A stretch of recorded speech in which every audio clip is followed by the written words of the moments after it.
आगे अब सुने इनका अब एक बाबा साहब के बारे में ये क्या बोलते हैं। अच्छा ये एक और गेम खेलते हैं ये लोगों का गेम थोड़ा-सा समझना पड़ेगा। ये लोग क्या करते हैं कि रहे-रहे बाबा साहब की खूब तारीफ़ करेंगे। बीच में बार-बार तारीफ़ करेंगे कि बाबा साहब बड़े अच्छे थे, बाबा साहब ने ये बात कही, बाबा साहब ने वो बात कही, एजुकेशन लेने की बात कही क्योंकि वो पढ़ाते हैं, चाहते हैं कि एससी, एसटी, ओबीसी भी हमारा कस्टमर बन जाए। ये जानते हैं कि इंटरव्यू में जाएगा तो उसको छाँट-छूट के तो हटा ही दिया जाएगा, लेकिन कम से कम कोचिंग पढ़ने तो मेरे पास आ जाए, उससे पैसे तो ऐंठ लें, ले लें, ये तो जानते हैं। उसके लिए ज़रूरी है कि भैया जहाँ आप अपने धर्म ग्रंथों की अपनी सारी बातें बता रहे हैं, वहाँ पे 1-2 बार बाबा साहब का भी नाम ले लो, उनकी भी 2-4 तारीफ़ कर दो। उससे क्या होगा कि बच्चे सोचेंगे अच्छा, अच्छा, चलो, चलो, कुछ भी कहता है लेकिन बाबा साहब को अच्छा तो मानता है ना, फँस जाएँगे तुरंत। तो ये वो वाला भी कार्ड खेलते हैं और वही कार्ड खेलते-खेलते फिर अपना ब्राह्मण तंत्र वाला भी कार्ड उसी में खेल देते हैं। अब सुनिए ये स्टेटमेंट आपको यहाँ देखिए कैसे क्या कौन-सा कार्ड खेल रहा बड़े हूँ। सारे लीडर हैं, कह रहे हैं मूंछ रखो। ये तो अंबेडकर ने नहीं कहा। अंबेडकर हाँ, सुनिए। अब इन्होंने अभी एक स्टेटमेंट दिया कि बाबा साहब ने तो ये नहीं कहा मूंछ रखो। अब मूंछ रखने की बात कर रहे हैं। अब आप बताइए कि एससी, एसटी, ओबीसी में मूंछ रखने वाले कौन-कौन से लीडर हैं? ये बोल रहे हैं ये सुनिएगा ज़रा ध्यान से इस स्टेटमेंट को सुनिएगा। आजकल हमारे बड़े सारे लीडर हैं, कह रहे हैं मूंछ रखो। ये तो अंबेडकर ने नहीं कहा। अंबेडकर का चेहरा देखो भगवान की तरह क्लीन शेव। मूंछ तो राक्षस लोग रखते हैं। सुना आपने? कह रहे हैं कि मूंछ तो राक्षस लोग रखते हैं। अब अपने बारे में भी बताएँगे, इन्होंने खुद मूंछ रखा हुआ है ना, अब वो देखिए स्टेटमेंट सुनिए। मतलब इसका क्या तुक है? आप कह रहे हो कि अम्बेडकर ने नहीं कहा, अरे भाई बाबा साहब की बात एससी, एसटी मानता है, ओबीसी भी मानता है, आप नहीं मानते। लेकिन मूंछ रखने की बात है अगर, तो मूंछ तो बहुत बड़े-बड़े लोग रखे हैं। आपके पूरे धर्म ग्रंथ में आपके जो ऋषि-मुनि दिखाओगे वो सब मूंछ क्या, वो तो बाल जूड़ा भी बाँध के रखते थे। तो यहाँ पे क्या बोल रहे हैं मूंछ तो राक्षस रखता है। सुन रहे हैं स्टेटमेंट इनका? ये किसको कह रहे हैं भाई साहब? ये किसको ये स्टेटमेंट दे रहे हैं? और बाबा साहब का नाम क्यों लिया? क्या ये किसी एससी, एसटी, ओबीसी के किसी लीडर को टारगेट कर रहे हैं ये? किसको टारगेट कर रहे हैं? ये चीज़ आपको समझना पड़ेगा। चलिए सुनिए इनकी बात को। जिनके अंदर अब मेरे अंदर थोड़ी बहुत है, तो मैं रखा हूं। मूंछ रखने को सुन लिया आपने? इनके अंदर थोड़ी बहुत है, इसीलिए ये रखे हैं, बाकी लोग मत रखो। एससी, एसटी, ओबीसी जो है, आप लोग को मूंछ रखने की ज़रूरत नहीं है, बाबा साहब तो क्लीन शेव रखते हैं, तुम लोग क्लीन शेव रहो। जिसमें थोड़ा-सा है, वही मूंछ रखेगा। सुना आपने स्टेटमेंट? ये कौन-सा स्टेटमेंट है, मुझे तो नहीं समझ में आ रहा है। आप लोगों को कुछ समझ में आ रहा है तो फीडबैक दे दीजिएगा। कमेंट वगैरह ज़रूर कीजिएगा कि कहना ये क्या चाह रहे हैं। आगे सुनिए इनकी बात ज़रा। कहां डॉक्टर अंबेडकर कह गए, बुलेट चलाने को कहां डॉक्टर अंबेडकर कह गए। इसलिए तो किताब ली हो उनकी फोटो आती है। मोक्ष मुक्ति नहीं है, बुक मुक्ति है। बुक हर दलित व्यक्ति, शोषित व्यक्ति, परेशान व्यक्ति बस किताबों से दोस्ती कर ले। इतनी इज्जत डॉक्टर अंबेडकर को क्यों मिली? दलित थे इसलिए नहीं, रिजर्वेशन नहीं, क्योंकि उनसे शिक्षा में मुकाबला करने वाला कोई नहीं था। हाँ, तो ये देखा आपने, यहाँ तक सुन के बड़ा अच्छा लग रहा होगा, आप सभी को अच्छा लगा होगा कि अच्छा देखो ये तो बाबा साहब की तारीफ़ कर रहे हैं। लेकिन इसमें आपने देखा होगा जो एग्ज़ाम्पल इन्होंने सेट किए हैं, वो बड़ा खतरनाक था। ये किसको टारगेट कर रहे थे कि ये मूंछ रखने का मूंछ मुक्ति नहीं है। अरे भैया कोई व्यक्ति अगर मूंछ रख लिया और वो चला गया पढ़ने के लिए, किताब भी पढ़ रहा है, अब मूंछ भी रख लिया तो उससे आपको क्या प्रॉब्लम है? मूंछ तो आप भी रखे हो, फिर भी आप मूंछ क्या आप ये कहना चाहते हैं कि मूंछ रखने का भी अधिकार सिर्फ़ ब्राह्मणों को है? ब्राह्मण, क्षत्रिय, वैश्यों को है? एससी, एसटी, ओबीसी को नहीं हक है? क्या आपका ये स्टेटमेंट है? जो आप बार-बार कह रहे हो कि मूंछ आप खुद भी मूंछ रखे हुए हो? ये क्या मतलब है आपका? ओझा सर, ये क्या मतलब है मतलब? अच्छा इन्होंने यहाँ पे बाबा साहब की तारीफ़ कर दी, तो सबको बड़ा अच्छा लगा होगा। लेकिन अगला स्टेटमेंट जैसे सुनेंगे, तो ये बचा-खुचा जो अच्छा लग रहा होगा ना, ये भी हवा की तरह काफ़ूर हो जाएगा। सुनिए अगला स्टेटमेंट इनका। आज तो सो कॉल्ड निम्न जाति के लोग खुद को प्राउड फील करते हैं, अपने जाति को बुलाना। अंबेडकर तुम्हें ब्राह्मण बनाना चाहते हैं। ब्राह्मण मतलब ज्ञानी, और ज्ञान से सम्मान है। सुना आपने? इन्होंने कहा कि सो कॉल्ड नीची जाति के लोग। अरे भैया तो ऑटोमेटिकली आप बोल देते ना कि सो कॉल्ड आप ऊँची जाति के लोग हैं। ये क्यों नहीं बता दिए? ये सीधे बोल देते हैं कि सो कॉल्ड मैं ऊँची जाति का लोग हूँ। अब वो सो कॉल्ड नीची जाति के लोग जो प्राउड करते हैं, तो क्या प्राउड ज़िंदगी भर आप ही करेंगे? आप ही के धर्म ग्रंथ में हमेशा जो है लिखा जाएगा कि ब्राह्मण अच्छा है, ब्राह्मण ये है, ब्राह्मण शक्तिशाली है, ब्राह्मण जो है पैर से मार देता है विष्णु भगवान को, ज़िंदगी भर आप ही ब्राह्मण-ब्राह्मण करते रहेंगे। दूसरे किसी को हक नहीं है क्या कि वो प्राउड फ़ील करे? वो भी आत्मसम्मान की ज़िंदगी जी सके, स्वाभिमान की ज़िंदगी जी सके। ये बोल क्या रहे हैं आप? और बाबा साहब नहीं कह के गए हैं कि बुलेट पे बैठो। अरे बाबा साहब तो कोट पैंट पहन के गए हैं, आप लोग तो धोती में नंगे बदन रहते थे। बाबा साहब तब कोट पहन के और बोल के गए कि कोट पैंट पहन के रहो और सबसे ज़्यादा भौकाल में रहो। बाबा साहब सिखा के गए हैं ये। आप ही का हक नहीं है कि सिर्फ़ आप मूंछ रखेंगे, आप ही बुलेट पे चढ़ेंगे। सबको हक दे के गए हैं। सिर्फ़ हम ही लोगों को नहीं, सबको हक दे के गए हैं वो। तो ये चीज़ समझनी पड़ेगी कि ओझा सर जो हैं यहाँ पे क्या बोलना चाहते हैं। और दूसरी बात, इन्होंने फिर अपना वहाँ पे कार्ड खेल दिया ब्राह्मण वाला कि वो तो ब्राह्मण बनाना चाहते हैं। अरे भाई साहब, वो ब्राह्मण बनाना चाहते थे? ब्राह्मण बनाना चाहते थे? हैं क्या आप? मुँह से पैदा हुए हैं ओझा सर? ये ब्राह्मण क्या चीज़ है कि वो ब्राह्मण बनाना चाहते थे? मुँह से कहीं से पैदा हो गए हैं क्या आप लोग? आप जो है अगर मुँह से पैदा हुए हैं तो बता दीजिए कोई आप में स्पेशल हो। बाबा साहब को भी ऐसा लगता हो कि भाई ब्राह्मण में कुछ स्पेशल था, उस तरह से बनाना चाहते हो। बाबा साहब ब्राह्मण-व्राह्मण नहीं बनाना चाहते थे। वो लोगों को जेंटलमैन बनाना चाहते थे, वो लोगों को भारतीय बनाना चाहते थे, वो भारत को बुद्धिवादी देश बनाना चाहते थे। वो एक नया भारत चाहते थे, आपका ये ब्राह्मणी सड़ा-तड़ा तंत्र नहीं चाहते थे। एनिहिलेशन ऑफ कास्ट आपने नहीं पढ़ा है, जहाँ पे उन्होंने कहा है कि भारत में सिर्फ़ रोटी-बेटी संबंध से काम नहीं चलने वाला है। ये जो कास्टिज़्म का जो चीज़ है, इससे सिर्फ़ नहीं खत्म होगा, इसके साथ-साथ हमें सारे धार्मिक ग्रंथों को भी उखाड़ कर फेंक देने की ज़रूरत है। नहीं पढ़ा क्या आपने?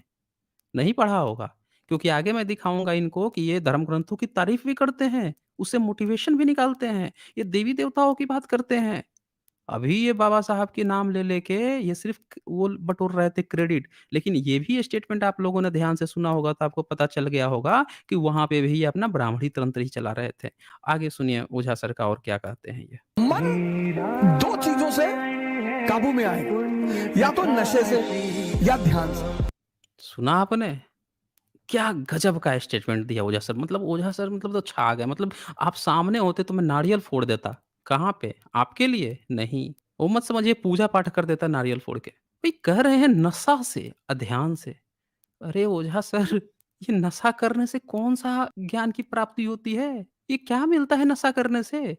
ये नशा को ये जस्टिफ़ाई कर रहे हैं। अरे भारत बुद्धमय देश रहा है, जहाँ पे पंचशील सिद्धांत में से एक सिद्धांत ये भी है कि नशा नहीं करना है। ये नहीं पता आपको? इसीलिए नहीं पता है क्योंकि आप जो है तारीफ़ कर रहे हैं एक ऐसे व्यक्ति का जिसको आप लोगों ने नशा बना रखा है और उसको आप लोग देवता भी कहते हैं और उनको नशेड़ी भी बना रखा है। और देखिए साथियों, ये हम लोग नहीं कहते हैं। लोग कहते हैं ना कि देखिए नास्तिक जो है, एससी, एसटी जो हैं, ओबीसी जो हैं, ये हमारे देवी-देवताओं का मज़ाक उड़ाते हैं। ये ब्राह्मण उड़ाते हैं आप लोगों का मज़ाक। ये बात आप समझिएगा। अक्सर हाँ, मैं देखता हूँ लोग कमेंट में कहते हैं कि आप नास्तिक लोग हैं, एससी, एसटी जो आप देवी-देवताओं का मज़ाक उड़ाते हैं। अरे नहीं भाई साहब, ये देखिए ये खुद बता रहे हैं नशा से और जस्टिफाई कर रहे हैं किसको? शिव को जस्टिफाई कर रहे हैं। सुनिए ना ये देखिए, नशा को जस्टिफाई कर रहे और हैं। शंकर जी का संबंध दोनों से है। सुना आपने? शंकर जी का संबंध दोनों से है, किससे? नशा से और ध्यान से। ये अपने देवी-देवताओं को बता दें कि वो नशा करते हैं। अब इसमें अपमान कौन कर रहा? और सुनिए आगे इनकी बात को। मजेदार बात देखिए, प्रथम योगी माने जाते हैं विश्व के। देखिए, ये पढ़ाते हैं यूपीएससी का इंटेलेक्चुअल बच्चों को तैयार करते हैं। कह रहे हैं कि प्रथम आदि पुरुष माने जाते हैं। अब बताइए ज़रा, इनको सबूत मिला है एक भी? पूरी दुनिया में किसी को सबूत मिला है? जो ग्लोबल हिस्ट्री है उसमें किसी ने पढ़ाया है आज तक कि भई जो शिव हैं वो प्रथम आदि पुरुष हैं? किसी ने पढ़ाया है आज तक? अच्छा, शिव पुरुष भी हैं कि नहीं ये आज तक बताया गया है? चित्र भी ये लोग बनाते हैं तो आधा पुरुष आधा स्त्री रहता है। अच्छा, पुरुष भी होने के लिए एक फिज़िकल एक जन्म लेने की ज़रूरत है। कहीं बताया है इन लोगों ने कि शिव का कहाँ जन्म हुआ था, कहाँ मरण हुआ था, कौन-सी विधि से हुआ था? अगर भारत में जन्म लिए थे तो क्या ब्राह्मणिकल सिस्टम की तरह से जन्म लिए थे? क्योंकि ब्राह्मण तो कहता है कि भई वो तो मुँह से जन्म लिया है। तो शिव को बताना पड़ेगा कि भई शिव जी कहाँ से जन्म लिए थे? मुँह से जन्म लिए थे या फिर शोल्डर से जन्म लिए थे या फिर जो है पैर जंघा-वंघा से जन्म लिए थे या पैर से जन्म लिए थे? जन्म कहाँ से लिए थे? बताना पड़ेगा ना इनको। उनकी माता का नाम क्या था? पिता का नाम क्या था? नेचुरली जन्म लिए थे या अननेचुरल जन्म ले लिए थे? कैसे जन्म लिए थे? कौन से स्थान पे जन्म लिए थे? एविडेंस कहाँ पे है? इनको पता है कुछ भी? नहीं पता है। गप हाँक रहे हैं। ओझा सर जो हैं बिना सबूत के गप हाँक रहे हैं। आप ज़रा सोचिए कि अगर कोई शिक्षा पद पर किसी शिक्षित पोस्ट पर कोई व्यक्ति बैठा हुआ है, वो जब काल्पनिक देवी-देवताओं को महापुरुष, आदि पुरुष तरह करके बच्चों को परोसता है, तो बच्चे क्या सीखेंगे? मतलब आप उनको लॉजिक सिखाने की ज़रूरत है, उनको वो टेक्निक सिखाने की ज़रूरत है कि कैसे सत्य को पहचाना जाता है, कि कोई चीज़ है कि नहीं है, वही ओझा सर बाय डिफ़ॉल्ट मान लिए।